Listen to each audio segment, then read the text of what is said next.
Hi there, welcome to the Schwowin's Nest. My name is Sandra, and I'm so glad you're here. My first project for you today is upcycling this set of 3 canisters. This is the larger one. What I do first to all of my shiny objects is either spray them with a matte clear finish to help the chalk paint stick, or in this case, I gave this a couple of coats of flat white spray paint first and then went over it with my chalk paint. These canisters gave me a bit of a hard time.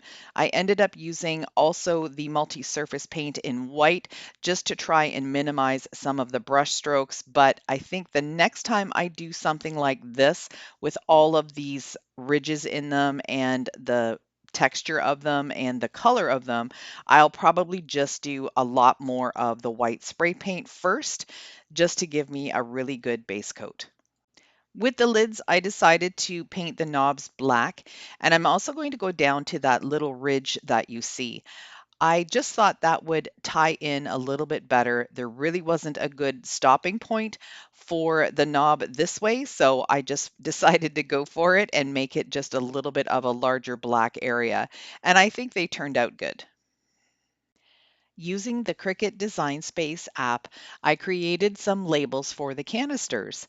I haven't done anything with little farmhouse trucks in a really long time, so I thought it would be really fun to create the labels using a truck on these canisters. So here I'm just removing all of the excess vinyl that I don't need. Now this looks like a pen that I'm using, but it's actually a little weeding tool. For some reason, when I tried to weld all of these together as one object for the machine to cut out, the white space of the truck kept blacking out. So I ended up having to just cut them out a little separately. I moved the little teapot a little further away from the truck, and now I'm just going to fit them all together while I use the transfer tape. I'm using an old piece of transfer tape because I don't want any extra stickiness on the canister. I don't want any of my paint to peel off. So what I'm doing here now is I'm just going to use that little bit of transfer tape and fit the little teapot right onto the transfer tape where I need it to be. And then I'll be able to peel it all as one unit.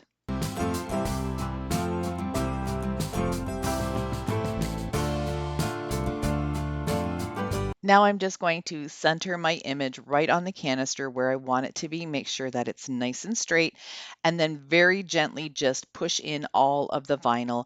I'm not going to be using my little tool, my scraping tool, because I don't want any of the transfer vinyl to stick really well. So I'm just going to be using my finger to push all of that vinyl into the ridges and then very slowly peel off the transfer tape. You'll have to let me know what you think of these canisters. I love them. I would definitely have them sitting on my counter if I had any space, but I'll probably try to sell these online on Facebook Marketplace. I did coffee, tea, and I did a cookie jar for the largest canister.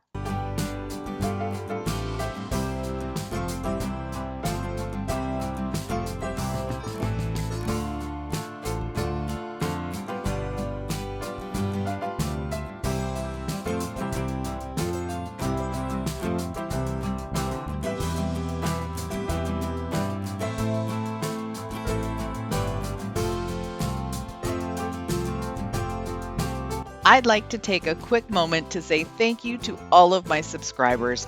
I really appreciate each and every one of you. If you're new to my channel and you like what you see so far, I would love it if you could hit that red button too.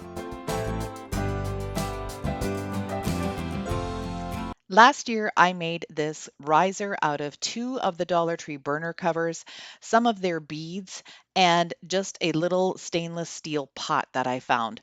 Now, I had originally done this with a blue sunflower in the center of it and done sort of a little bit of some blue around the outside. I was never able to sell it. Nobody wanted it. So I decided to give it a couple of coats of the white spray paint.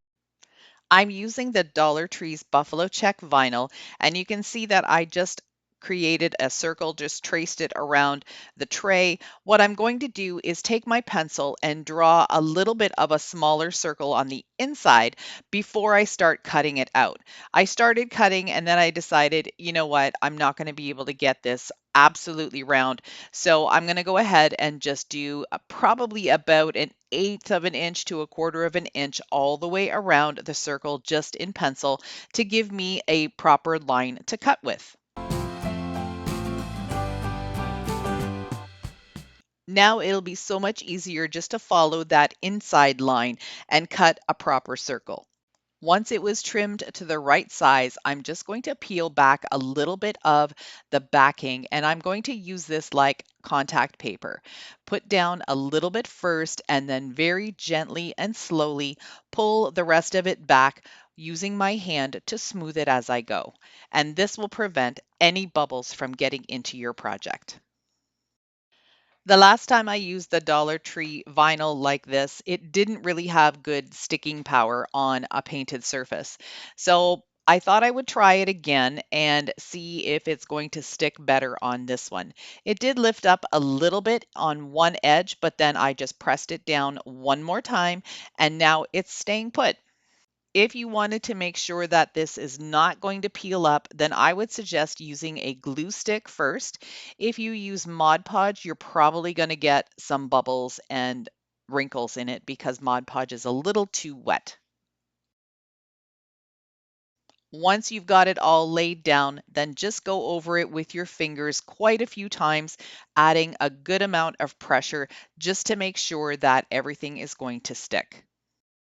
I went back to Cricut Design Space and I found one of the bees that they already have in their image gallery. If you don't have a subscription to Cricut Design Space, but you have a cutting machine, you can also just look for some of their free images, or you can find a free image on Pixabay or any other website and upload it into the Cricut Design Space app and create a cut file that way. What I'm doing now is getting some transfer tape on top of the bee, and what I'm going to do is transfer that onto a white circle of vinyl. That's going to give me somewhat of a label that I'll be able to just press into the center of my tray. Here I'm applying the bee onto the white circle with my transfer tape and being really careful not to pull up any of the white. So now that it's transferred, I'm going to do the same thing as I did with the Dollar Tree vinyl. I'm going to use it as contact paper. And then I'm just going to center it into my tray and pull the backing off, smoothing it out as I go.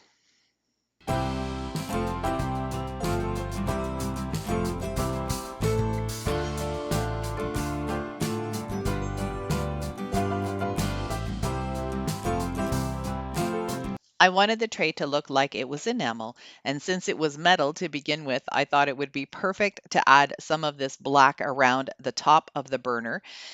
And I'm just using a makeup sponge and some black paint. I'm going to do the same thing for the bottom edge of the burner. And then I'm also going to add a little bit more on the inside of the tray, just so it looks like some of the paint has chipped off, the enamel has worn away, and there's some black showing through.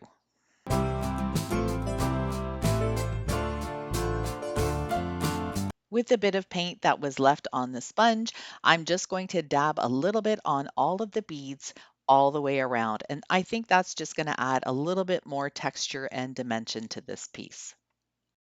I gave the pot on the bottom a little bit of a black finish, and then I also added some little blobs of paint throughout the pot itself to again make it look like it's been chipped.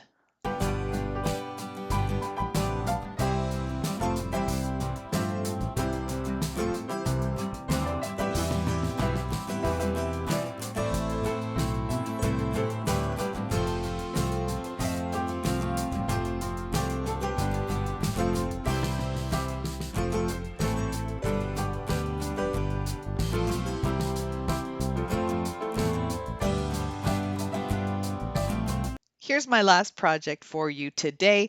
I found this really nice three-tiered wicker basket tray at the thrift store. I paid $3.99 for it.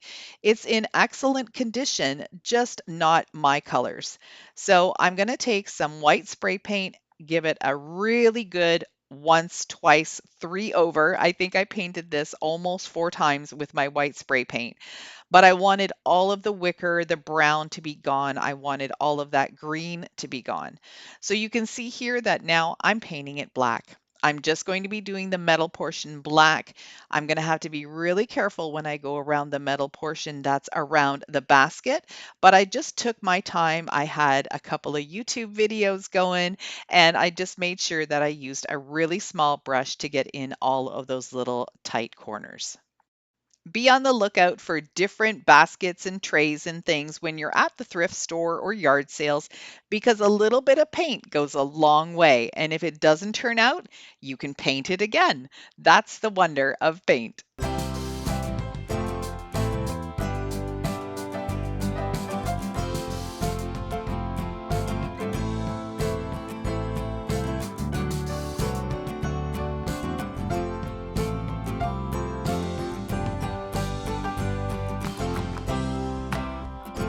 I hope you enjoyed these projects today and got some inspiration to look at some items a little differently and think about what a can of spray paint could do for them. If you did like the video, please give me a thumbs up. That gets me noticed more on YouTube and helps my channel grow. Don't forget to subscribe if you haven't already. That black arrow will point you in the right direction. See you in the next one.